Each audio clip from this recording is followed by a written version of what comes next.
करने जा रहे हैं यूरिनरी कैथेटराइजेशन। ठीक है, तो यूरिनरी कैथेटराइजेशन में सबसे पहले जो सबसे इम्पॉर्टेंट है वो हमें पता होना चाहिए कि यूरिनरी कैथेटराइजेशन होता क्या है। ठीक है, तो ये होता है इंसर्शन ऑफ कैथेटर। आपने कैथेटर इंसर्ट किया कहाँ? Into the bladder through urethra.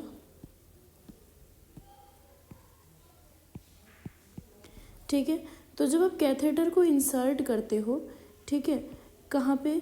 Bladder में, in through the urethra for various purpose, तो उसी को बोलते हैं हम यूरिनरी कैथेटराइजेशन। ठीक है, यूरिनरी कैथेटराइजेशन के insertion of catheter into the bladder through urethra for various purposes. तो अब अगर बात करें वेरियस पर्पसेस, तो भाई क्या है वो पर्पस, क्यों आपने इंसर्ट किया है इसको? तो हमने इसको इंसर्ट किया है to drain the urine, urine को ड्रेन करने के लिए। ठीक है, कई बार क्या होता है, ब्लैडर खाली नहीं हो पाता है, यूरिनेट नहीं कर पाते हैं लोग, तो उस केस में हम क्या करते हैं, यूरिनरी कैथेटराइजेशन करते हैं। Second is for bladder irrigation, तो ब्लैडर इरिगेशन में भी हम क्या करते हैं, यूरिनरी कैथेटराइजेशन करते हैं। उसके बाद टू कलेक्ट यूरिन सैंपल, अगर हमें यूरिन के सैंपल चाहिए तब भी हम ये प्रोसीजर अपनाते हैं, और साथ में आफ्टर द सर्जरी, सर्जरी के बाद भी हम लगाते हैं, क्योंकि कोई भी सर्जरी हुई है पेशेंट उस हालत में नहीं होगा कि वो उठ के जाएगा टॉयलेट करने के लिए। ठीक है, तो ये सारे क्या हैं, इसके पर्पस हैं कि हम क्यों यूरिनरी कैथेटराइजेशन कर रहे हैं। तो क्या थे? To drain the urine for bladder irrigation, to collect urine sample and after the surgery. अगर मैं इसकी टाइप की बात करूँ, ठीक है, तो टाइप्स की बात करते हैं तो 4 टाइप हैं। पहला जो है वो है हमारा इनड्वेलिंग कैथेटर, इनड्वेलिंग और रिटेंशन। ठीक है, इनड्वेलिंग और रिटेंशन का क्या मतलब है, आइए समझते हैं। इसका मतलब है कि कैथेटर जो है is kept for some time in the bladder, यानी कि जो कैथेटर है उसे कहाँ रखा है, ब्लैडर में रखा है, केप्ट इन ब्लैडर। ठीक है, कुछ समय के लिए ब्लैडर में रखा है, जैसे कि एग्जाम्पल क्या हो गया हमारा, फॉलीज कैथेटर है ना, double lumen, triple lumen, follies में भी डबल ल्यूमन और ट्रिपल ल्यूमन वाला आता है ना। ठीक है, वो वाला। तो ये हो गया हमारा इनड्वेलिंग और रिटेंशन। नाम से ही पता चल रहा है भाई रिटेंशन, कि हाँ वो रहेगा। ठीक है, तो कुछ टाइम के लिए आप ब्लैडर में रख देते हो, वो ये वाला हो गया, फॉलीज हो गया, उसको हम इनड्वेलिंग कहते हैं। नेक्स्ट अगर बात करें सेकंड की, तो सेकंड इज स्ट्रेट कैथेटर। तो स्ट्रेट कैथेटर में क्या होता है कि जो कैथेटर है वो बहुत ही शॉर्ट पीरियड के लिए यूज़ किया जाता है। ठीक है, शॉर्ट पीरियड ऑफ टाइम के लिए हम कैथेटर को लगाते हैं, जैसे कि एग्जांपल हो गया K90।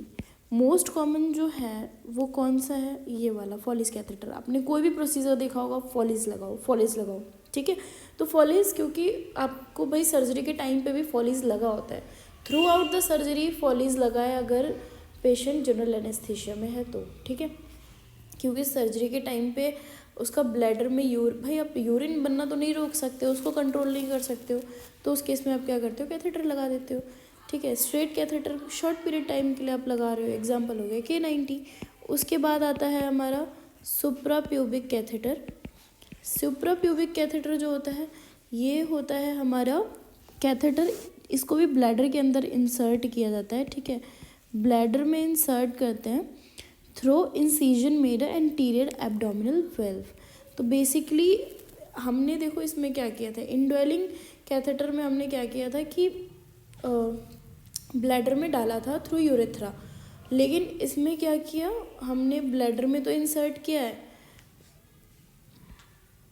Inserted in bladder via, किससे किया है हमने, इंसीजन।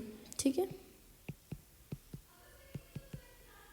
तो बेसिकली एब्डोमिनल वाल्व में हमने क्या किया, एंटीरियर एब्डोमिनल वाल्व में एक इंसीजन बनाया, उसके बाद फिर वहाँ से कैथेटर इंसर्ट किया। जैसे कि एग्जांपल हो गया हमारा मेलिकॉट, लेट मी राइट, हाँ मेलिकॉट पेजर, जिसको हम बोलते हैं मशरूम कैथेटर, ठीक है। ये बिल्कुल मशरूम जैसा दिखता है, इसीलिए इसका नाम मशरूम कैथेटर है, और इसको हम क्या बोलते हैं, मेलिकॉट पेजर या फिर मशरूम कैथेटर। तो ये जब भी प्लेस किया जाता है तो इंसिजन के थ्रू ही होता है। लास्ट है हमारा फोर्थ वन, उसको हम बोलते हैं यूट्रिक कैथेटर। जो यूट्रिक कैथेटर है बेसिकली ये catheter passed into renal pelvis with the help of cystoscope. तो बेसिकली कैथेटर को कहाँ डाला जा रहा है, रेनल पेल्विस में, ठीक है, रेनल पेल्विस से पास कर रहे हैं। किसके हेल्प से, with the help of cystoscope.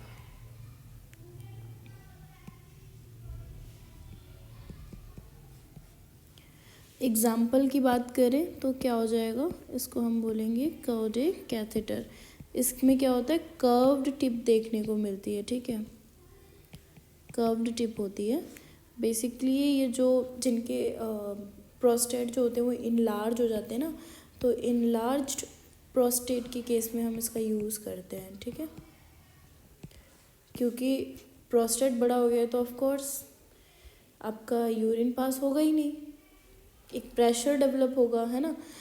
Pressure buildup होने की वजह से वो जो पैसेज में होता है वो ऑब्स्ट्रक्शन हो जाती है, इसीलिए हम यूट्रिक कैथेटर का यूज़ करते हैं, जो कि रेनल पेल्विस के थ्रू हम इंसर्ट करते हैं ब्लैडर में with the help of cystoscope, और इसका एग्जांपल है कार्डियक कैथेटर। अगर अब तो हमने देख लिया कि भाई डिफरेंट टाइप के कैथेटर थे, क्या पर्पस था। अब हम एक चीज़ और डिस्कस करेंगे, वो है टाइम ड्यूरेशन, कि आप कितने टाइम के लिए उसको कैप्ट करने वाले हो, है ना, रखने वाले हो। ऐसा तो नहीं होगा कि आप 8 दिन के लिए रख दिए, हो गया काम ख़त्म, या फिर 1 महीने के लिए रख दिए, है ना। आप सारे कैथेटर को ऐसे ही नहीं रख सकते हो, हर उसका पर्टिकुलर एक टाइम होता है। तो सबसे पहले हम बात करेंगे प्लास्टिक कैथेटर की, ठीक है। तो प्लास्टिक कैथेटर को हम अप टू 1 वीक तक रख सकते हैं, अप टू 1 वीक। सेकंड जो है हमारा रबर, प्लास्टिक और लेटेक्स, इसको हम 2 to 3 वीक्स तक रख सकते हैं ब्लैडर में। थर्ड वन इज़ पीवीसी, जो पीवीसी है हमारा पॉलीविनाइल क्लोराइड कैथेटर, उसको हम 4 to 6 वीक्स तक के लिए रख सकते हैं। And the last one is silicon catheter. Silicon catheter को हम 2 से 3 महीना रख सकते हैं, है ना। तो हर कैथेटर का अपना एक टाइम ड्यूरेशन है कि आप इतने टाइम के लिए ही उसे ब्लैडर में कैप्ट कर सकते हो, उसके बाद फिर उसे रिमूव भी करना होगा। प्रॉपर इंसर्शन के टाइम पे हाइजीन मेंटेन करना होगा, क्योंकि फिर ब्लैडर में जा रहा है तो इन्फेक्शन होने के चांसेस बहुत ज़्यादा रहते हैं। तो प्रोसीजर की अगर मैं बात करूँ तो प्रोसीजर में हमें बेसिकली स्ट्राइल टेक्निक अपनानी होती है, और उसके बाद हमें पोजीशन क्या देनी होती है। पोजीशन की बात करती हूँ तो इन मेल के केस में हम पोजीशन देते हैं, उसका नाम है सुपाइन विद लेग अबडक्टेड, ठीक है। Penis pull upward and forward at 90%। तो बेसिकली सुपाइन पोजीशन देनी है और लेग जो है वो अबडक्टेड रहेंगे, और उसके बाद पेनिस को पुल करना है अपवर्ड और फॉरवर्ड डायरेक्शन में। अगर फीमेल की बात करूं तो फीमेल के केस में क्या पोजीशन देनी है, डॉर्सल रिकम्बेंट पोजीशन, ठीक है, डॉर्सल रिकम्बेंट पोजीशन। तो ये तो था पोजीशन ड्यूरिंग द प्रोसीजर। उसके बाद जेनिटल्स को क्लीन करना है, मेल के केस में क्लीन करना है पेनिस को in circular motion, centre to outward, ठीक है, सेंटर टू आउटवर्ड करोगे आप clean in case of male, और इन केस ऑफ फीमेल क्या करोगे, फ्रंट टू बैक, ठीक है। आपको पहले फ्रंट क्लीन करना है किसका, यूरेथ्रल ओपनिंग का, देन बैक क्लीन करना है। उसके बाद ड्राई स्ट्राइल कॉटन को यूज़ करना है क्लीन करने के लिए, ठीक है। फिर आपको इंसर्ट कर देना है। मेल में आप अब यहाँ पे साइज़ की अगर बात करें तो इन केस ऑफ मेल के केस में आपको 7 to 9 इंचेस यूज़ करना है, ठीक है। 7 to 9 इंचेस वाला कैथेटर यूज़ करना है। और in case of female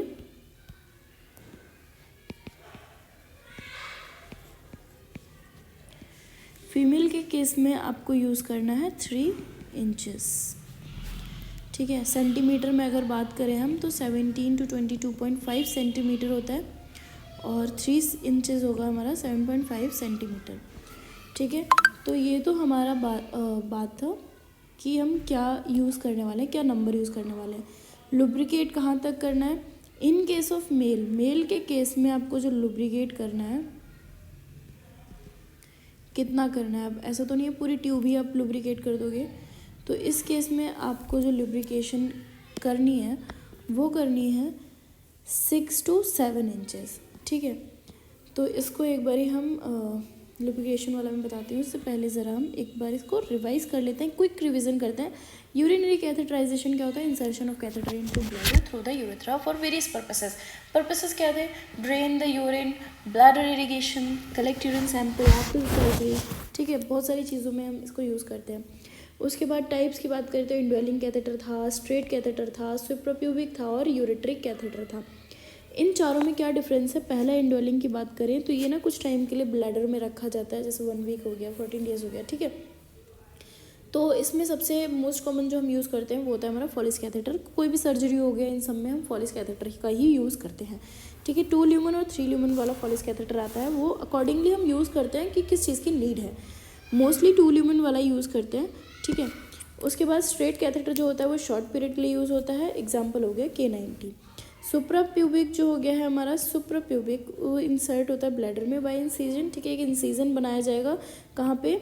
abdominal valve में, और उसके बाद इस कैथेटर को इंसर्ट किया जाता है। इसको हम बोलते हैं मैलिकोट पेजर या फिर मशरूम कैथेटर भी। यूरेट्रिक कैथेटर जो होता है वो रिनल पेल्विस के थ्रू डाला जाता है, ठीक है। किसकी हेल्प से? सिस्टोस्कोप की हेल्प से डाला जाता है, लेकिन डालेंगे रिनल पेल्विस से। और एग्जाम्पल हो गया coude catheter, that is curve tip का होता है। और ये किस केस में डाला जाता है? अगर इनलार्ज प्रोस्टेट देखने को मिलता है, मेल्स में होता है, ठीक है। तो ये मेल्स में यूज़ होता है, और अगर इनलार्ज प्रोस्टेट है तो हम इसका यूज़ करेंगे। रिटेंशन टाइम की बात करें तो प्लास्टिक कैथेटर जो होता है वो अप टू 1 वीक होता है। रबर और प्लास्टिक लेटेक्स की बात करें तो 2 to 3 वीक्स होता है, ठीक है। उसके बाद PVC की बात करें तो 4 to 6 वीक्स तक हम यूज़ कर सकते हैं। और सिलिकॉन की बात करूँ तो 2 to 3 मंथ्स तक हम यूज़ कर सकते हैं, ठीक है। फिर बात करते हैं पोजीशन की। तो पोजीशन जो मेल में होता है, हम supine with leg abducted, penis pull upward and forward, ठीक है। ये पोजीशन देंगे। फीमेल में देंगे डॉर्सल रिकम्बेंट पोजीशन। फिर उसके बाद क्लीन कैसे करना है आपको? मेल में जो आपको क्लीन करना है वो है सर्कुलर मोशन में करना है, ठीक है। सर्कुलर मोशन में करना है, सेंटर टू आउटवर्ड करना है। और in case of female front to back करना है यूरेथ्रल ओपनिंग को, ठीक है। ड्राई स्ट्राइल कॉटन का यूज़ करना है क्लीन करते वक्त। उसके बाद एट टाइम ऑफ इंसर्शन, ये था हमारा इंसर्शन के टाइम पे, ठीक है। एट टाइम ऑफ इंसर्शन हम क्या देखेंगे? 7 to 9 इंचेस का हमारा कैथेटर होना चाहिए। और फीमेल में हम 3 इंचेस का लेंगे, क्योंकि जो फीमेल का यूरेथ्रा होता है वो शॉर्ट होता है और मेल का क्या होता है? बड़ा होता है, ठीक है। पता है ना, ये एक मेजर डिफरेंस है मेल फीमेल में। फिर उसके बाद लुब्रिकेशन की बात करें तो लुब्रिकेट कितना करना है ट्यूब को? इन case of mail 6 to 7 inch आपको लुब्रिकेट करना है। और इन केस ऑफ फीमेल के केस में 1 to 2 इंच, क्योंकि देखो आप 3 इंच तक का तो ले ही रहे हो, है ना। और इंसर्ट करने के लिए तो 1 to 2 ही इंच करोगे, और इस केस में 6 to 7 करोगे। उसके बाद वाटर सॉल्युबल जेली लेनी है, जो कि क्या है हमारी?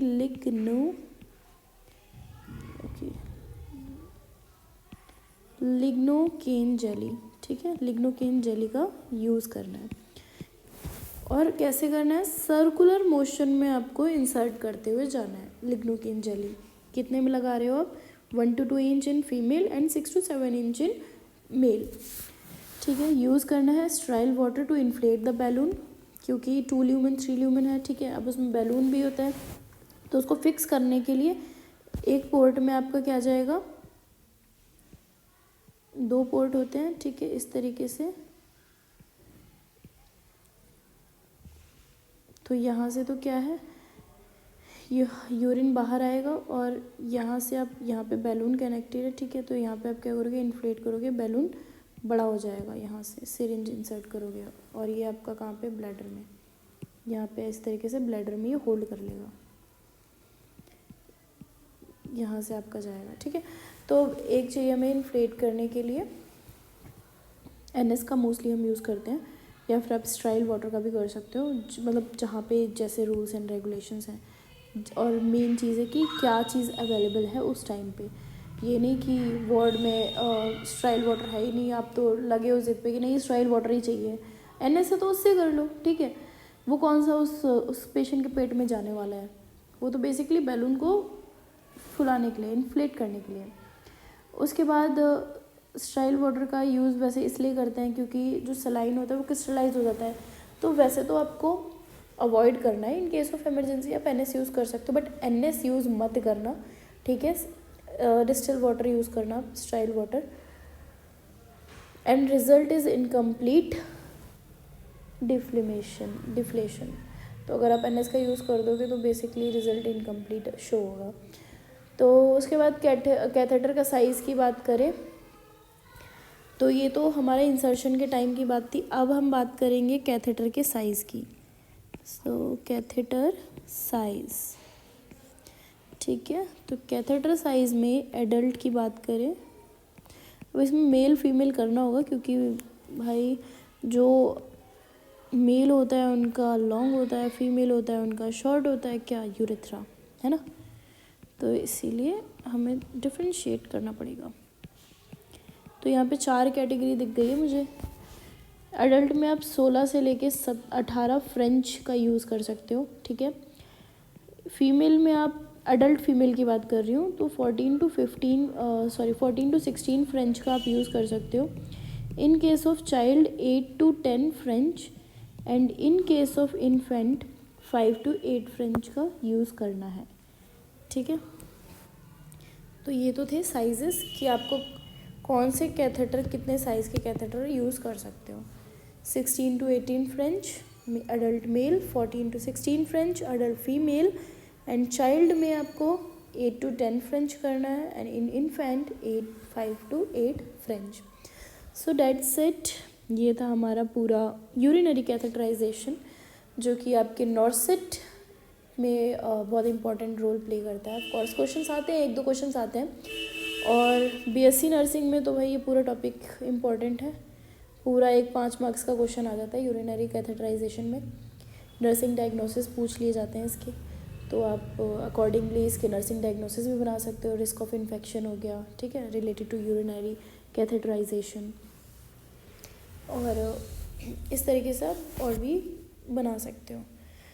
तो आई होप आपको ये वीडियो अच्छी लगी होगी और समझ में आई होगी। सबसे इम्पॉर्टेंट है कि समझ में आना चाहिए, जो भी आप पढ़ो उसको समझ में आना चाहिए, है ना। तो मेरी मेहनत तभी मतलब असरदार है जब तक आपको समझ में आ रहा है। अगर आपको समझ में ही नहीं आया तो फिर मेरा मेहनत करने का फ़ायदा नहीं है, क्योंकि फिर वो वेस्ट हो जाएगी, है ना। तो मैं तो यही उम्मीद कर रही हूँ आपको सब कुछ अच्छे से समझ में आया, और अगर कुछ नहीं भी आया है तो आप कमेंट कर सकते हैं, एंड मैं उसमें आपके डाउट्स, कोई भी क्वेरी होगी उसको सॉल्व करने की पूरी कोशिश करूँगी। एंड वैसे यूट्यूब में कमेंट्स में इतना पॉसिबल नहीं हो पाता है कि आप एकदम फुल्ली एक्सप्लेन करो। तो कभी ऐसा हुआ कि बहुत सारे डाउट्स आए मेरे पास, तो मैं उनके एक वीडियो भी अलग से बना सकती हूँ, पर ऐसा नहीं हो सकता कि एक एक डाउट का मैं पर्टिकुलर वीडियो बना के एक्सप्लेन करूँ, वो भी पॉसिबल नहीं है। तो जैसे भी पॉसिबल होगा मैं करने की पूरी कोशिश करूँगी।